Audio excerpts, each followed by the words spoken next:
Halicue. And before we even get into today's wonderful episode, I need us to take a moment. I want us to sit back. I want us to calm down. I know how it went for y'all this week. I know it probably started off great. I know you probably got off to a nice, even, mellow start to the week. You probably had the best of intentions, and then by a smooth Wednesday or Thursday, you were walking around with your shoulders all the way up by your ears. I know your pretty jaws clenched, and you probably feel like you've been carrying the weight of the whole damn world again. But not today, not right now. Right now, you're just going to be. This is the safest, most fun, most calm, and most empowering place on earth for the 92%. You're finally home. And before we even get into it, I'm going to make sure that you actively choose yourself today. And we're going to do that by doing the world's easiest, simplest breath work. Just to calm down the central nervous system and get ourselves all nice and ready to use this podcast and use this time together to keep choosing ourselves over and over and over again. So first, we're going to inhale through our nose for 4 seconds. And when you breathe in, I want you to fill up like you just walked into your favorite auntie's house and you're smelling Sunday dinner on the stove. Inhale in for 4 seconds. Then we're going to hold that breath for 4 seconds. Just hold it in. Let it marinate and let it settle into your spirit. Now we're going to slowly exhale through our mouth as though we're breathing into a straw and we're blowing bubbles like when we were little. Exhale through your mouth for 4 seconds. Make it a good exhale, like you just took off that too tight bra at the end of the day. We all know what it is. Let it go. And now I want you to repeat that one more time, nice and easy. Inhale through the nose for 4 seconds. Hold the breath for 4 seconds.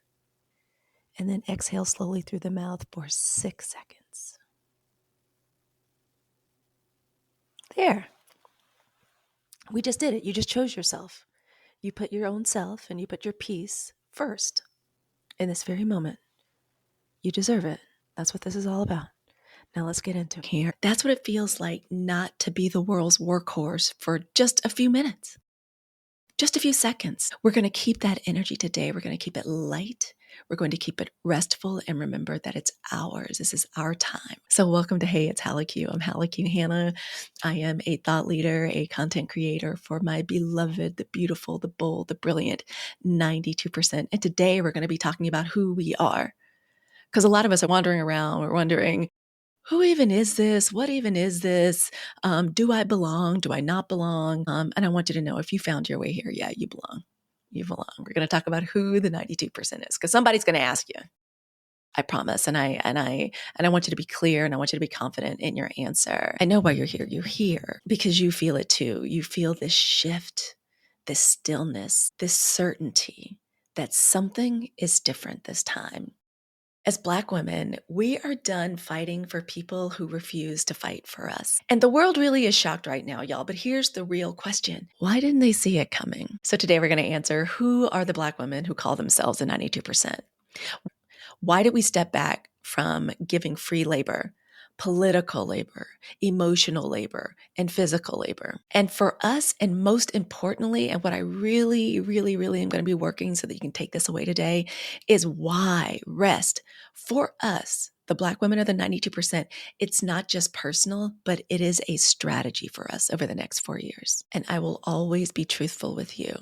This is not just about one election. This is about centuries of extraction from us. This is about us being the backbone of democracy and never being allowed to lead it. This election was simply the moment that we decided we are absolutely done. And if you can feel this shift, if you understand already that this conversation is about you, I want you to hit the subscribe button right now. And I want you to stay for the entire podcast, for the entire video. If you're joining us from YouTube or from Substack, I want you to stay because we've got 3 beautiful journal prompts embedded into today's broadcast and show. And trust me, you are going to want to sit with this. It is going to feel so good and so restorative for you. It's going to give you everything you need to keep going for the next 7 days until we meet again right here. If you already know you're a part of the 92%, maybe we hang out together on TikTok, maybe we hang out together on Substack already. You already know you are home. Welcome, welcome, welcome back. Let's go ahead and jump into the facts and the truth about who we are as the 92%. The 92% are the Black women of this country who have always been the fixers, the thinkers, the ones who show up to pull this country back from the brink. We voted, we mobilized, we strategized, we gave tons of money. We gave tons of money. And then when America turned its back on us again, we saw clearly.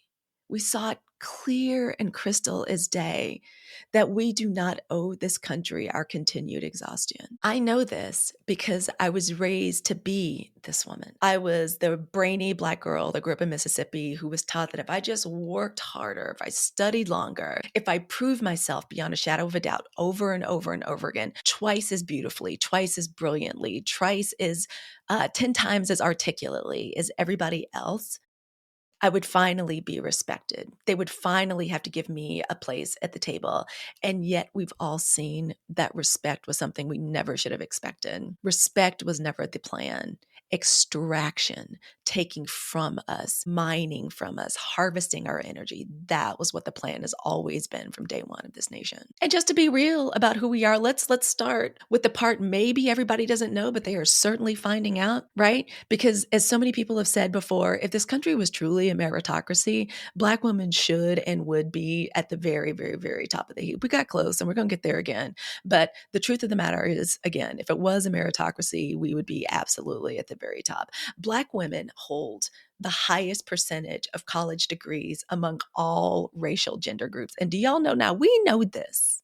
We know this, but other people are just becoming privy to it and they're very shocked and they're very upset about it. That's all right. They'll be fine. Education wasn't just something we held as a value. In my family, it absolutely was a value. Both my grandparents were educators. My grandfather, y'all are going to hear me talk about Mr. Needham Jones Sr. over and over and over again, and about Miss Myrtle Jones, my maternal grandmother. My grandfather was the principal of the Black high school in a town called Wiggins, Mississippi, and my grandmother, a woman that earned her master's, even an MBA, was a teacher as well. So, for somebody like me and somebody like you, I know a lot of us have educators in our family. Education wasn't just something we valued. It was literally our armor. It's what we protected ourselves with. We became PhDs, JDs, MBAs. I know a lot of y'all listening right now are working on a terminal degree right now. I know that because that's just who we are.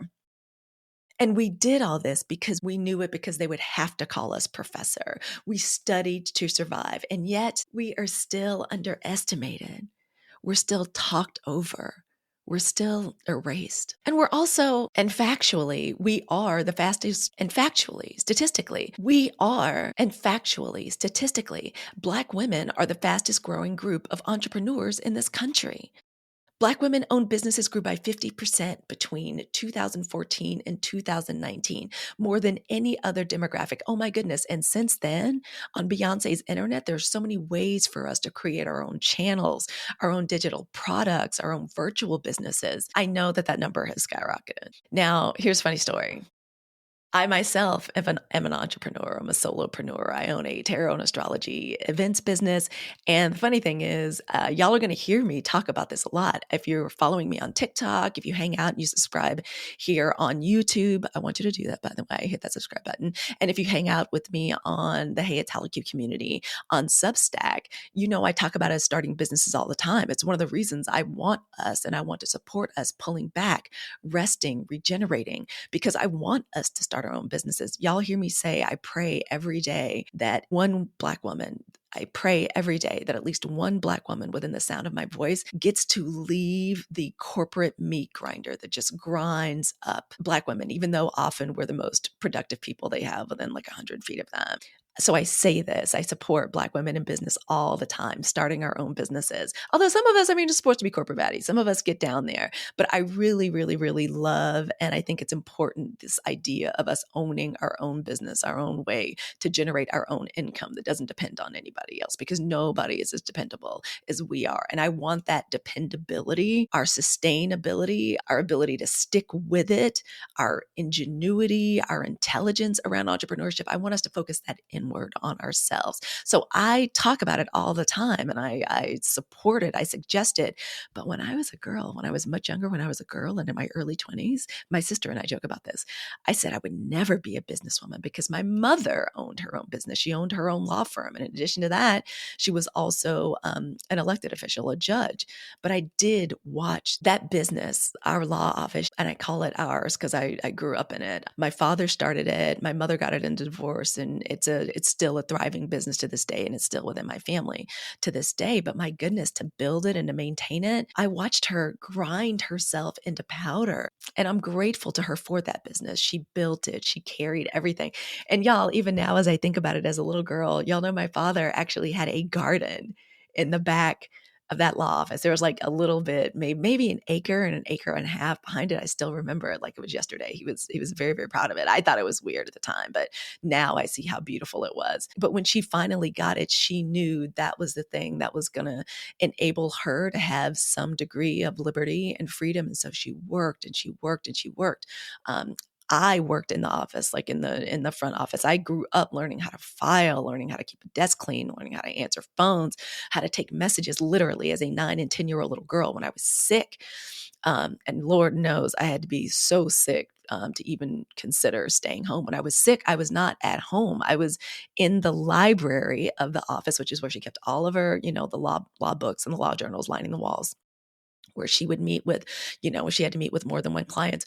We would sleep under the big long table that was in the library. So that office, her practice, she used it to provide for us. She carried everything, not only for our little family, but oftentimes for other members of our family and people in the community, because that's what Black women do. And now I see it so clearly. She never should have had to. The office should have been a little bit more of a source of joy for her, but she worked it constantly and continually. And through it, she provided for us very well. We were able to go on vacation, but she was always, on the phone. She had to always check in. And God forbid we ever said anything like, Mom, can't we just enjoy ourselves? She would remind us that there was that business that enabled us to have a house, enabled us to have food, and be able to go on, the nice vacation she was able to take us on. And my mom is just one of many Black women that was that way about their business. They were serious about that business because they knew that it kept them from having to be under the heel and under the boot of the oppressor. And y'all, I grew up in Southern Mississippi. So,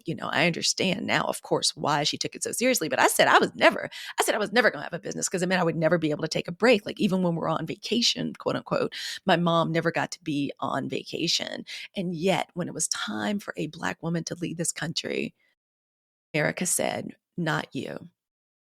And so I tell you this, and I tell you this story to let you know, instead of getting mad in this moment as the 92%, and you'll know you're a member of the 92%, is in that moment of getting angry and being hurt, we also got crystal clear. And instead of fighting back, we decided to make a decision. And why did we step back? Why did we step back? Well, first of all, because America has been running on the unpaid labor of Black women for centuries. And we finally just pulled the plug. From the fields to boardrooms to civil rights movements to corporate diversity panels, we have been asked to fix, lead, to fight. And when it was finally time for this country to return the favor, to say, well done, good work, for decades, some people would say for centuries, what do we get? Absolute silence. A big old F you. So this time, we, the Black women of the 92%, we chose differently. And now we are choosing ourselves. And this decision is radical. I know it. And I really want to take this time to say, because we are so used to being the active ones, the ones that lead, the ones that just, you know how in my daughter's soccer team, it was very beautiful to see when one of my daughters was a forward. And there were some times when she was like, okay, to heck with teamwork. I just got to, if we want to win, I just got to do it myself. I just got to put the team on my back. I got to do something clever and then just go for it myself, like go to goal, go to goal, go to goal. So I understand that. And that is what we as Black women for this country have been doing for so long. We are so used to just putting the team over our back and going to goal that this seems kind of weird. And some of us feel probably a little bit strange, a little bit unstable about it right now because we're so used to doing that, right? We're used to being the yang, we're used to being active. Some may say that we're used to taking more of the, quote unquote, masculine role. But rest, a little bit of a retrenchment, a pull back, the role of observation, the role of taking care of ourselves, the role of being calm, the role of being mindful. That is our political strategy now. Not because we're weak. I mean, we're tired, but we ain't never been weak. But it's because we are too powerful and we are too important to the ultimate success of the world, much less this nation, to keep burning ourselves out for people that don't value us, y'all. And so that's who we are. That's why we're doing what we're doing. That's why we're doing it the way we're doing it. And so so our work, our political work, our mission in that work, how we achieve our objectives in this work. And that's what we're going to be talking about every week. And it's going to be fun. And it's going to be fun. And it's going to be light. It's going to be a lot of smiling. It's going to be a lot of laughter. Here's what we're going to be doing. First of all, you're going to hear me say rest all the time. And y'all, this podcast, this movement, it's a little different than other ones that are out there, even other podcasts that are about mindfulness and rest for Black women. This is very different because there's a sense of urgency now. We have a different set of purposes, of foci, right? It's a little bit different. We're dealing with a very different world and a different place than we were dealing with just y'all 6 months ago. We really are. The coup is on. The nation is crumbling. It's kind of strange and it's scary out there. And I know it seems weird that in the midst of all this insanity, we're resting now. That's what we're doing as the 92%, as the Black women of the 92% that showed up on force and en masse to do the right thing for democracy. We're resting because we need to actively heal from the chronic stress of being this country's unpaid caretakers. We have to do it. It is the most important thing for the do. It's the most important thing for us to do. And I know it seems strange, but that's what we're doing. We are going to be pursuing and immersing ourselves in our creative pursuits. We are building for ourselves. We are pouring into our own art because y'all know the truth of the matter is, and I consider myself a creator. I mean, I create with audio, I create with video, making this connection with us as Black women, and a lot of other Black women do it different ways, in a lot of classical ways, as dancers, as writers. That's another reason I want y'all to come over from Substack. We have got all kind of artists over there. We have intuitive Black artists. We have intuitive artists. We have what I like to call fitness artists. We have graphic artists. We have singers. We have dancers over there on Substack. And all of us love to write and like talk about it and create. And I think that this lifetime, these centuries of us as Black women being the burden carriers of this nation, the burden carriers of this nation, I think it's hurt no one worse than those of us that are artistic. We've always been told, like, ain't nobody got no time for that. Ain't nobody sending you to college for you to sit around and be some ballerina or to sit around with paints or to sit around sculpting things. That's over. We're building ourselves. We're pouring into our art. We're pouring into our businesses. And we're pouring into our own communities. Another defining factor of who we are, right? It's not just the rest. It's not just the creativity, but we're going to be doing it with joy and laughter. We are rejecting this expectation that we always have to be serious. We always have to have our brow furrowed. We always have to have our brows furrowed. Everything with Black women, it doesn't always have to be methodical, and we don't have to always constantly be laboring to be taken seriously. Our joy right now is political, and our ease is our rebellion. Another thing that makes us who we are as the 92% is the dreaming and the building that we're going to be doing over the next 4 years. We are no longer waiting for permission to create the future that we deserve. We're manifesting abundance. We're building legacies, and we're making moves that I promise you they will never see coming. Y'all, they still sitting around waiting for us to show up in marches. I think y'all are going to find that I have an issue with marches and people begging us to show up at marches and now getting angry and trying to make us feel guilty about marches. And if you want to know how I feel about guilt and how and why we as Black women and the 92% are going to get rid of it, listen to the episode right before this, okay? It's called Guilt-Free and No Gaslighting, okay? Go back and listen to it. And so now maybe you're wondering, like, what happens now? I want you to know, and I joked earlier this week that I had a crisis of confidence. I had a crisis of confidence. I had a crisis. I know, me, right? Like triple Leo, Sun, Mercury, and Mars. I actually had a crisis of confidence. It happens. It was very brief. It was no longer than like 15 minutes, but that 15 minutes was uncomfortable. I was deeply uncomfortable to me as a Leo to have a crisis of confidence, but it does happen. But I recovered from it very quickly. And I said, and I joked that I heroically deluded myself right back into action, right back into the old right back into the old Halicue. And if you ever have a crisis of confidence, tune into me wherever I am, y'all. I'm on TikTok.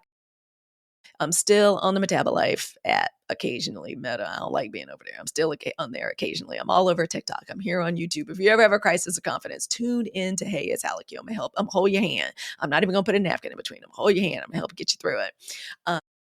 And so this may sound a little delulu, but I feel like the 92% didn't lose. I feel like we didn't lose at all. If it were not because of the results of the election, we wouldn't call ourselves the 92%. We wouldn't have all taken this action collectively, all together at the same time.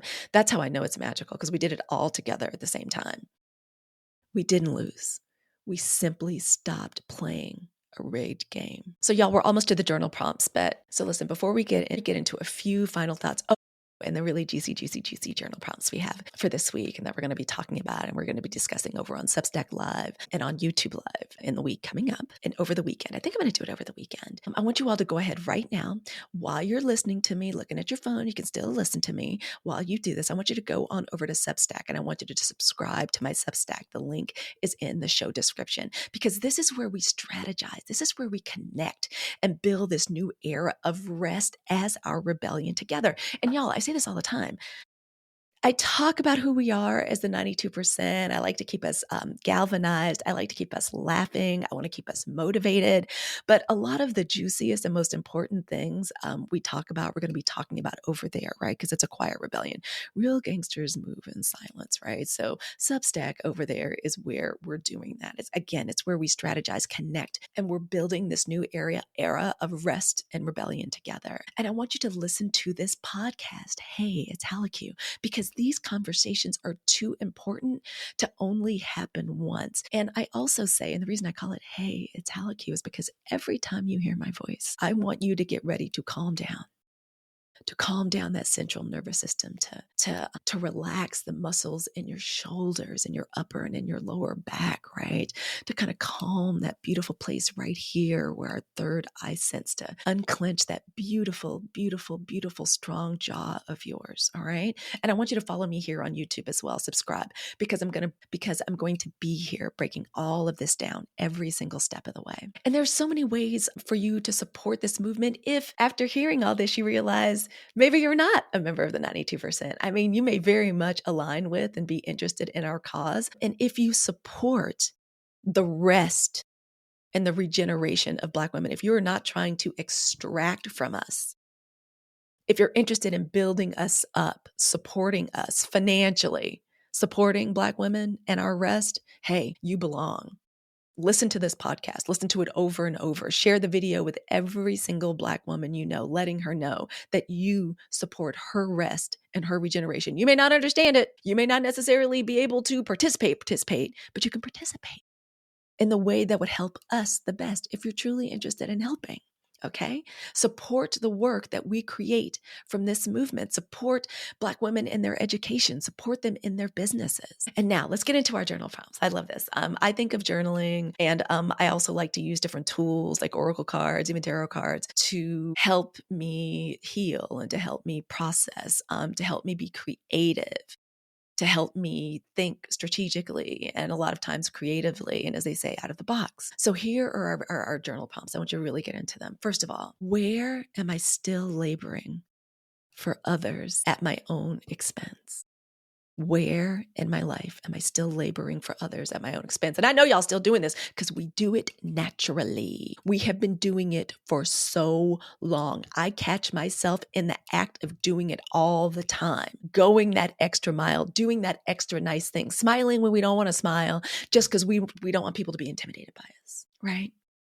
We don't want people to be, on guard when they see us, a beautiful, black, loud, creative Black woman, like living life. We tamper ourselves down. We moderate ourselves. Okay. That's work. That's effort when we do that. When we do things to stop being our full selves, like that's work. And we are going to stop doing that. So that's your first prompt. I want you to get into it, enjoy it. We're going to talk about it, and we're going to have more discussion about it. And if you want to share about it, come look for me and look for the live on the Substack. So why it's important to kind of follow me everywhere so you know when this stuff is going on, right? So over on TikTok, over on Meta, on YouTube, and absolutely on Substack, just get in there. Come over there. There are so many beautiful, brilliant Black women creating over there in so many different ways, on video, with their essays, on lives, on text, on notes, which is kind of like a form of what Twitter used to be. It's so much fun. Come on over there and join us. So that was our first journal prompt. Our second is, and this is a little dreamscaping, a little future visioning. Definitely take your sip of tea, close your eyes as you do this. I want you to journal this. What does a life of ease and rest look like for me? What does a life of ease and rest look like for me? And get really deep and go into this, y'all, because all of us are different. Like we always say, like Black people aren't a monolith. Black women show ain't a monolith. Seriously, even in our own families, we may favor one another, but we're all very, very, very different. Those of us that are mothers know that. These children may look the same. Even twins may look the same, but they're very, very, very different people in their essentials. And as Black women, absolutely, that is the case. So think about it. If you're a busy bee, you really just like being kinetic and active. Yeah, it's not going to look like you taking like a nap every week. Right? It's not going to look like you finally catching up on every single episode of Stranger Things, like sitting still, like under a blanket. It's not going to look like that for everybody. For those of you that are dancers, yeah, that's going to look very different. Maybe your life of rest and ease is instead of sending extra money to Nene or whatever, because she can't ever keep a job or is always needing $20, maybe you spend it on, the Korean head spa, or going to get yourself a nice foot and leg massage to support your dance and your movement medicine. Let's be honest with ourselves. And you can take it bit by bit. It doesn't have to be over the rest of your life. Take it, break it down. What does it look like this week, this month? Okay. So that's our second prompt. And number 3, what is a practical way I can redirect my energy into joy, creativity, and self-preservation? And I want you to break that down into all 3 and answer each one of those. Redirect your energy into joy, even if it's something as simple as, because I also want for this podcast to be practical, even if it means, yeah, I'm not taking this work home today. I don't know what I'm going to do after 5 o'clock, but it won't be work.